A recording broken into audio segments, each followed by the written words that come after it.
Let's get some Diddy talk out of the way. Let's do it. Closing It's all I ever talk about anymore if you've listened to the podcast. Yes, you have been covering this week after week. Yeah. Closing arguments are unfolding as we are sitting here right now. What is your prediction of where this is going to end up once the jury deliberates?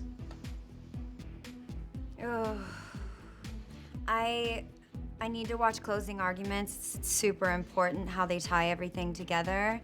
But prior to seeing that, because we're working today, I would say they definitely have them on possessing people on 2 of the charges. I believe one of the sex trafficking charges, yes. The other one, no. I think Rico's gonna come back hung. Okay. In your coverage of this, safe to say you've been a little disappointed with the way the prosecution presented this case. I was hoping that we would get to this day and not have so many people asking so many questions and not really understanding or knowing how it's gonna go. You hope to get to this day pretty certain. Yeah, you want it to be a slam dunk.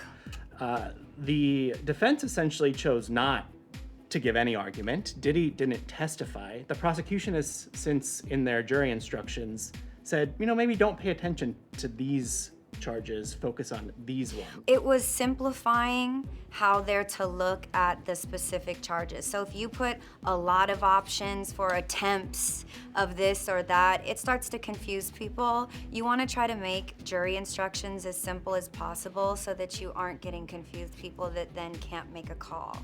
You don't want to actually have a hung jury at the end of the day. It's a lot of money and it's a lot of time to do this again. There were rumors or speculation that you would testify. Yeah, there was even somebody that said there was statements about my emotional journey all the way to the stand I read. It was really intense. Was that ever a conversation? Were you approached at any point by the prosecution to take the stand? I spoke with Homeland Security when this all was developing, and you are told to keep that to yourself, and that anyone can be summoned. And I wasn't summoned, and by the time I knew that I was not going to be summoned and trial had started, I then felt comfortable coming forward and being able to address the trial, just the trial, and specifically because I have participated in another project that will make more of my own personal story clear to the world. Okay. Do you wish you had been summoned, that you could get your day in court and lay out everything that you've been holding in for 20 years? Not on these specific charges.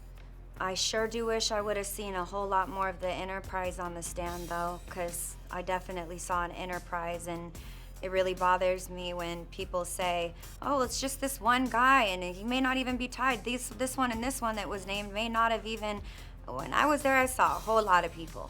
Your bandmate, Don Richard, did testify. What kind of conversations have you had with her, if any, about that? When I was contacted in regards to a claim that was being made about something somebody witnessed in regards to me, I had no recollection and was scared and reached out to all of my band members basically to ask them if they could recount any of the details that were given in the statement.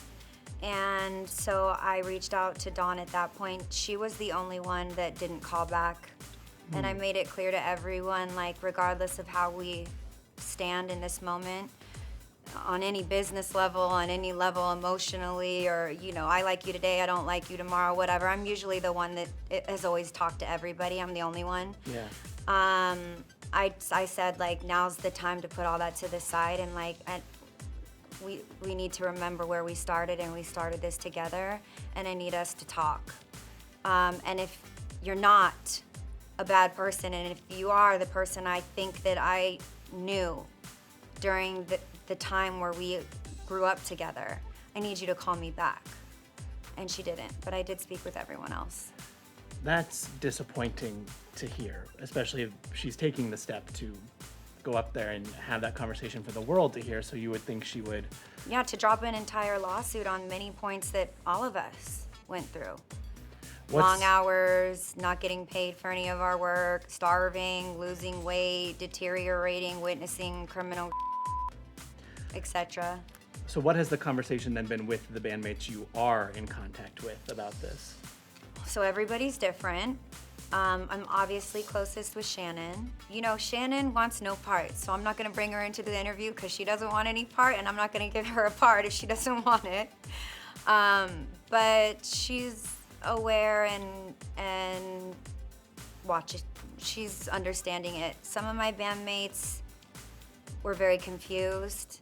You know, Dawn's lawsuit hit, and all of us were confused by that because we didn't know that she was participating in any sexual behavior to please Diddy. If he is found guilty on at least something, how does that make you feel? I'd feel best if he was found guilty on everything. And if he walks free? I don't have that in the range of my possibility thoughts right now. I don't believe that that would happen. If it does, though, I'm gonna buy a ticket to Bali like I did the last time I couldn't do this country anymore. Okay, I was gonna say, do you fear at all for your safety or what life looks like if he is back out in the world? I fear for the messaging that we're going to be giving any newcomers in the industry. And by the way, entertainment is the one that's glamorized and that stands out the most, let's say. Yeah. She's the it girl. Politics is a little bit over to standing right on our neck. But we're representational of everybody. The people you see on TV you can like or not like, you probably have your favorites. I definitely should be one of your favorites, hopefully. But I probably mirror back to you when you watch me things that you really resonate and feel in your everyday life as well. Yeah. You know, we're all just people experiencing things at the end of the day. So, you know, I would be very scared as to what type of messaging this would give people about relationships and behaviors and what you can get away with when you're powerful. And, you know, I'm sure this gave a lot of people that maybe are unstable new ideas for sexual behaviors. I'm really wanting to make sure that everybody is highly aware of how vast and wide the response of this jury is going to read for everyone. You might think you're detached from it and that you're watching an entertainment show of those entertainment people that have nothing to do with you in your everyday, but you'll be surprised how quickly it does. So your fear more so lies in the repercussions this has for the wider industry and less about Diddy may come after you. Yeah, I mean, if he were to walk free, he's coming after everybody. Yeah, and in my opinion, I would feel very comfortable suggesting that there would be a lot of danger out there to be had and felt. What would your message be to him if you were to come face I to face? have not one thing I would ever want to say to that human being, ever. You call him a human being, though. I think he's a human being. I think hurt people hurt people. He lost the plot. But I also think that a lot of dark things were done to him. And I think his entrance into becoming somebody may have exposed him to a lot of the things he exposed other people to, which would suggest that there's a pretty dark situation going on in the industry. You found out that the feds had arrested Diddy while you were filming this new show, Botched Presents Plastic Surgery Rewind. Yeah. That's wild that cameras were up to capture it. What was it like to live through that with a camera following you? God, I didn't even see any of the camera. It was such a surreal moment. We were all outside and like my phone was blowing up. I mean, I like was shaking and tapped my phone. I just couldn't believe it. That morning I woke up and I was just like, it's not gonna happen. This is the window, because like anything, there are windows and timing for every industry, including being federal officers. You probably don't drop indictments around holidays. We were coming up on a holiday. Like, there were just certain things that I felt like if it were gonna happen, something would be happening. We all knew the movements that were happening behind the scenes. And I just told her, like, they didn't do it. They couldn't get it done. And then I walked into scene and it happened very quickly. And I'd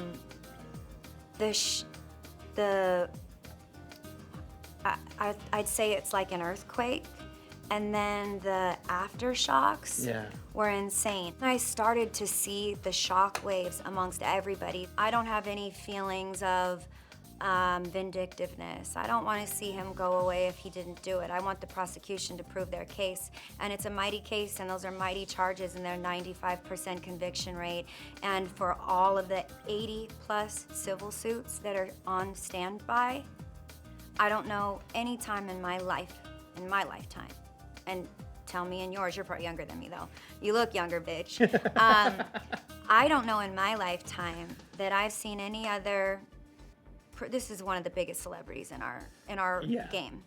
I don't think I've seen somebody this big in such an established industry like music. You know, it's not reality TV where you just expect people to be weirdos. Like, this is the music industry. It's a difficult place to be, and you've got to be talented. And he was on such a pedestal. Very big pedestal. He's a billionaire. I've never seen that level of person be in a federal trial on sex trafficking, which is a very difficult charge to prove. Mm-hmm. There aren't a lot of sexual crimes that are prosecuted at federal levels because it's just such a difficult thing to prove when it comes down to consent. And then that can give you a full understanding of how coercion looks. Most people can't even say the word properly, let alone understand how simple yet complex Yeah. it truly is, and it's happening to everybody. Well, it's a slow dial, right? It's a slow dial. It's not just super abusive all on day one. Nowhere that's been abusive to me has been like that. A lot of places feel great on day one. Yeah, it's probably open arms, sunny day when you walk in, Yeah, and then you it turn the corner dials. and you start to see things. It dials. On the- I didn't have to turn many quarters to see things, but on that situation over there, but yeah. This year is 20 years of Danity Kane. I know. Yeah, that's what I'm talking about. Y'all did a great job today, ladies. Are there any plans to celebrate the 20 years? I honestly, you know, I asked Dee Woods when I just interviewed her on the podcast. I asked her, will she ever reunite with the five of us? And the answer was no.